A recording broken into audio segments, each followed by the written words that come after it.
Muito bem, querido aluno, estamos de volta com a nossa aula para o concurso da Câmara de Camaçari, no estado da Bahia. E hoje nós iremos dar continuidade com a aula de número 4, tratando aqui sobre a Lei Orgânica do município de Camaçari. Mas antes de iniciarmos, eu quero pedir a você que ainda não é inscrito nesse canal, que vá se inscrevendo, ativando o sininho da notificação, deixando seu like, seu comentário e compartilhando comigo, tá certo? Vamos lá, a nossa aula número 4, tratando hoje sobre um assunto bastante importante, que é a administração pública, certo? Então, o artigo 13, ele vai trazer a respeito da administração pública municipal e vai dizer que a administração pública municipal compreende os órgãos institucionais incumbidos da execução dos atos governamentais, né? Nesse caso aqui, os atos governamentais no âmbito municipal, na esfera municipal. Então, veja que a administração pública, ela compreende, né, ela tem a principal finalidade de executar os atos governamentais. Mas vamos entender primeiro o que significa esse termo, essa expressão, né, administração pública. Para quem já conhece, só vai confirmar aquilo que eu vou falar, e para quem não conhece, então vai aprender agora o que significa a administração pública. Então, quem responde essa pergunta, né, em parte, já é o artigo 14, né? Na verdade, o artigo 14, esse artigo aqui, né, da Lei Orgânica, ele mostra, ele classifica, ele traz a classificação da administração pública. Quando nós tratamos da administração pública, nós temos duas classificações. Nós teremos a administração pública direta e a administração pública indireta, sendo que a administração pública direta, ela é formada no âmbito do Poder Executivo, pela União, pelos estados, pelos municípios e pelo Distrito Federal, tá certo? E a administração indireta, como aqui é trazido aqui nesse artigo, é formado pelos órgãos de autarquias, né, fundações públicas, empresas estatais que se subdividem em empresas públicas e sociedades de economia mista. Então, essa é a divisão básica da administração pública. Lembrando que essa administração pública, ela ocorre ou ela atua tanto no âmbito federal, né, da União, quanto no âmbito estadual e quanto também no âmbito municipal, ok? Então, nós iremos ter essa classificação, principalmente na forma indireta, iremos ter aqui tanto no âmbito da União, quanto no âmbito estadual e também no municipal, certo? Qual é o objetivo básico dessa divisão, né? Antes de explicar, queria mostrar aqui de forma esquematizada, para quem ainda não está entendendo, a administração pública, ela é separada ou dividida em direta e indireta, né? A direta, vamos ter aqui esses órgãos que eu acabei de citar, lembrando que não se inclui aqui, na administração direta, não se inclui o poder judiciário, apenas poder executivo e legislativo. A administração indireta, formada pelas autarquias, fundações públicas, empresas estatais e sociedades, aliás, empresas estatais que são formadas pelas sociedades de economia mista e pelas empresas públicas, certo? Então, esse esquema aqui é só para vocês fixarem melhor. Agora, qual é o objetivo principal dessa divisão, né? Por que o município, por exemplo, de Camaçari, ele é dividido em administração direta e administração indireta, né? Ou porque um estado é dividido em administração pública direta e indireta. E também podemos citar, fazer a mesma pergunta em relação à União, né? A resposta para isso é devido à quantidade, ao número, podemos dizer assim, inesgotável de demandas que existe da população para que o Estado, para que a União ou para que os municípios realizem. Imagine quantos serviços existem no município só, né? Ou nos estados, né? Estados membros, falo, e também na União. Existem várias demandas de vários setores, de várias áreas, por exemplo, saúde, educação, segurança, né? Dentre várias outras áreas que existem e que o Estado sozinho ou o município sozinho ele não consegue realizar. Então, para que ele tente atender, né? E às vezes mesmo assim ele não consegue atender, mas para que ele tente atender o número maior possível de demandas de serviços dentro do seu território, aí é necessário que ele passe para a administração indireta, ou seja, que ele exerça aqueles serviços públicos por meio de outros órgãos sem ser ele de forma direta. Então é por isso que tem esse nome de indireta, né? Como se outra pessoa realizasse determinado serviço público para o município, certo? Então por isso que existe esse nome indireto ou indireta, né? Já direta é quando o próprio município ele realiza aqueles serviços de atendimento à população, certo? Então, é por isso, porque existe um grande número de demanda e aí ele vai exercer por meio das autarquias, das fundações públicas, das sociedades de economia mista ou das empresas públicas. Lembrando que cada ente desse aqui da administração pública indireta tem um significado, tem uma finalidade e dentro do direito existe uma natureza jurídica diferente para cada um, uma forma de regimento, né? Para cada um, uma finalidade e a forma de criação, etc. Mas a aula, ela não carece que nós nos aprofundemos nesse assunto, certo? Para a prova, é necessário apenas você saber essa divisão, essa classificação aqui, ok? Então, eu acredito que deu para você entender o que significa administração direta e administração indireta. Muito bem, seguindo, nós vamos ter o artigo 15 agora, que vai dizer que a atividade administrativa do município obedecerá aos princípios da legalidade, impessoalidade, moralidade e publicidade, observando-se também a sua finalidade, motivação, economicidade e razoabilidade. Outra coisa interessante que é bom falar aqui, destacar aqui, é que tanto esse artigo 15 quanto o artigo anterior, né, tratam de basicamente meras repetições de artigos da Constituição Federal, de assuntos que estão na Constituição Federal, né, e também de assuntos que estão em leis, né, de direito administrativo, por exemplo. Então, a parte boa é que quem vai fazer a prova, né, e quem vai estudar a parte que trata da Constituição Federal, já vai revisando alguns assuntos quando trata do tópico de organização da administração pública, né? Você vai observar ali que o artigo 37 vai trazer esses princípios aqui, certo?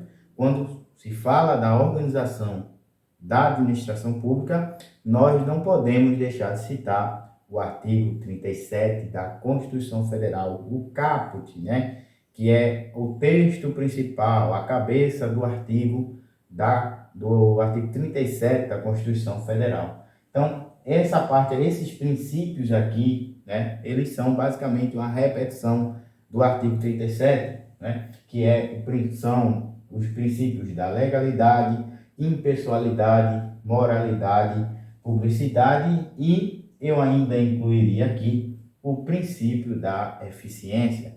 Às vezes, não sei, né, há uma certa limitação do legislador ou por esquecimento mesmo, ele não incluiu aqui o princípio da eficiência, certo? Para fins de prova não pode cobrar porque não está sendo citado aqui nesse artigo da lei orgânica. Então, eu não posso cobrar a eficiência se não está aqui.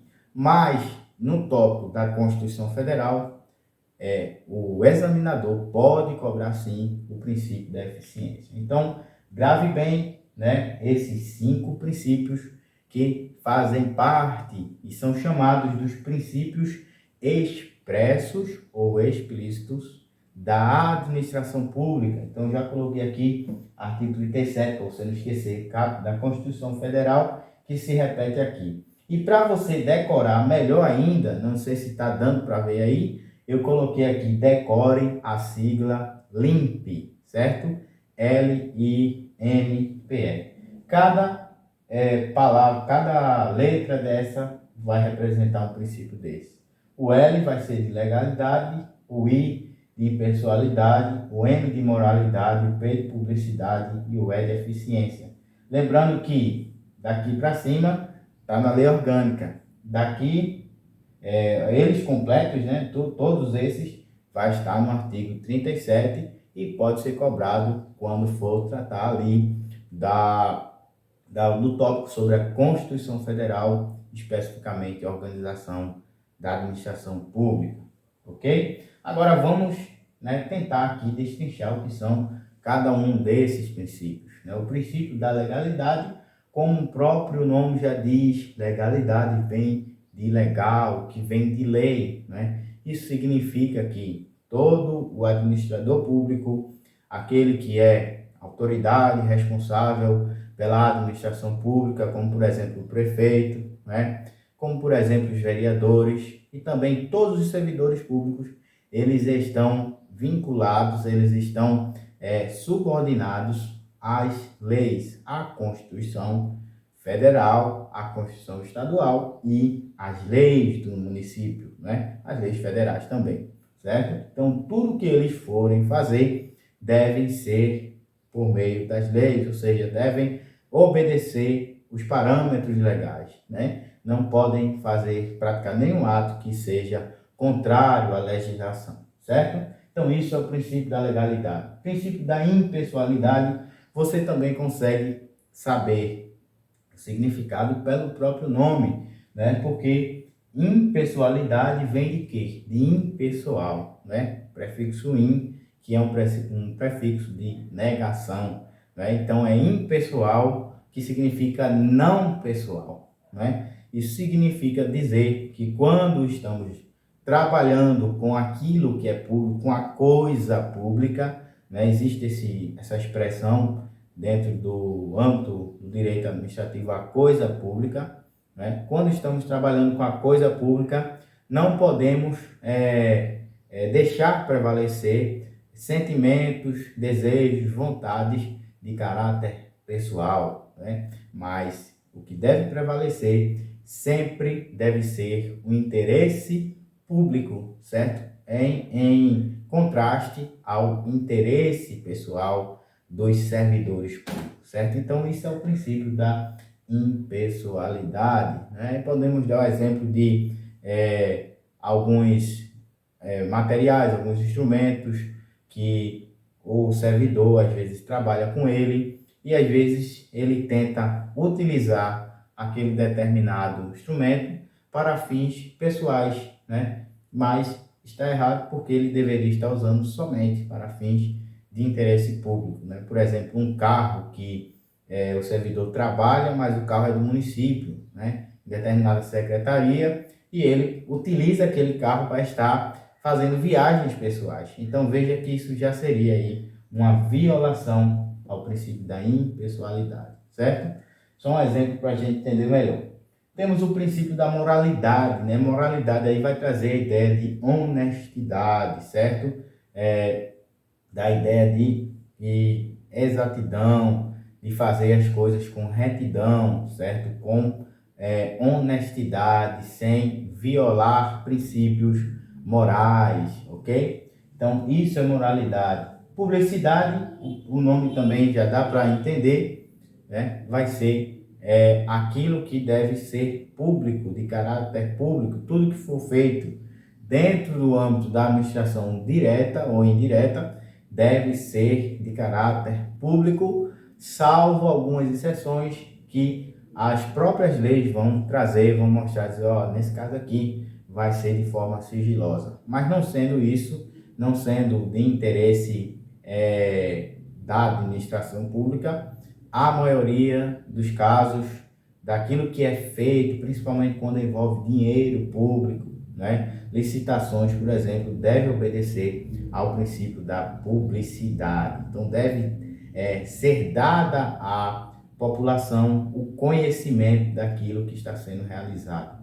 Isso também diz respeito ao direito à informação, né, que está lá na Constituição Federal, no artigo 5º, o direito de ser informado, de ter dos órgãos públicos qualquer informações, certo? Então, isso é o princípio da publicidade. Por último, temos aqui o princípio da eficiência, certo? E eficiência aí significa de você produzir, né, ou proporcionar um serviço à administração, à população, né, um serviço de forma satisfatória, de forma célere, né? Se enquadra aí também a questão da morosidade, né, de evitar-se a demora, a morosidade em determinados serviços, determinado atendimento à população, certo? Então, a eficiência significa satisfazer ao cidadão com determinado atendimento, determinada prestação de serviço e, ao mesmo tempo, aquele serviço não demorar tanto, certo? Então, é um dos conceitos de eficiência. Então, temos aqui, e aí eu já estou dando aqui a aula para vocês do primeiro tópicozinho ali, né, de organização da administração pública, lá naquele tópico sobre Constituição Federal, que vai cair aí na parte de legislação específica, tá certo? Como um bônus para vocês, porque nessa lei orgânica não vem trazendo aqui o princípio da eficiência, mas aqui eu já deixei uma dica do que é, porque a gente conhece sempre esses cinco princípios juntos, né? E aqui a gente viu que não vem trazendo aqui, vem até publicidade apenas. Eu achei estranho, mas tudo bem, vamos respeitar o texto literal, certo?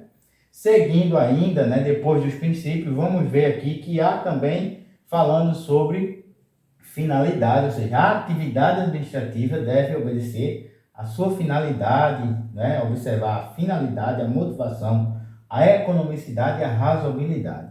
Isso aqui eu poderia dizer, né, baseado nos livros de direito administrativo, que seria o quê? Seria elementos, alguns aqui, elementos do ato administrativo, né?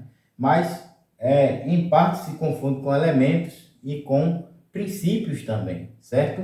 Isso significa dizer aqui que os atos que são praticados pela administração pública, né, eles devem ter uma finalidade, certo? Finalidade, quando trata de finalidade, eu faço a seguinte pergunta: para quê?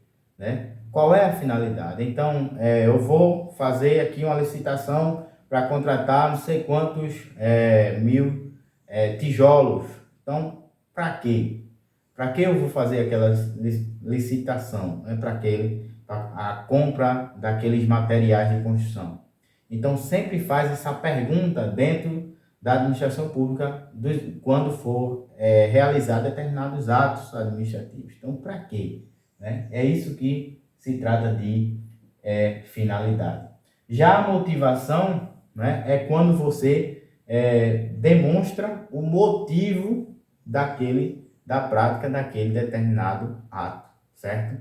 Essa é a motivação. E quando eu falo de motivo, eu não faço a pergunta para quê, mas eu faço por quê, certo? Então, por que eu estou realizando determinado ato? Então, eu tenho que dizer o porquê, o motivo, né? Diferente de finalidade, certo? Motivação também é diferente de motivo. Não confunda motivação com motivo.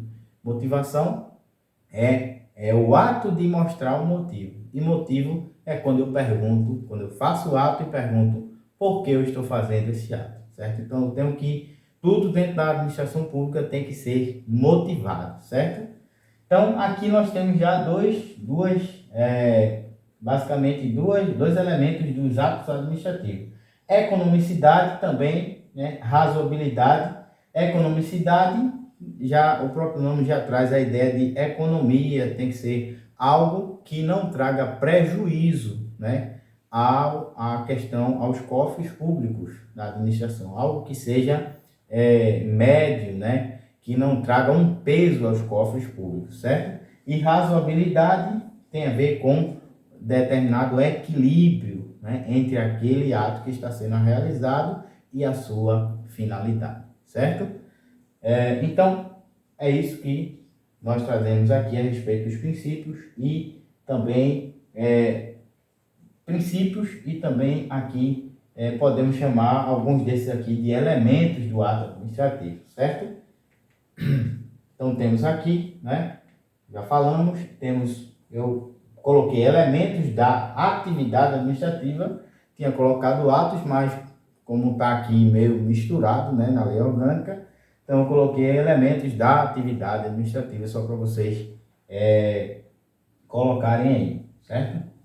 Seguindo, nós temos que, observados, artigo 16, observadas as normas gerais estabelecidas pela União, a lei municipal disciplinará o regime de licitação e contratação de obras, serviços, compras e alienação de bens, certo? Então, isso aqui fala de como vai ser realizada ou realizadas as licitações e as contratações.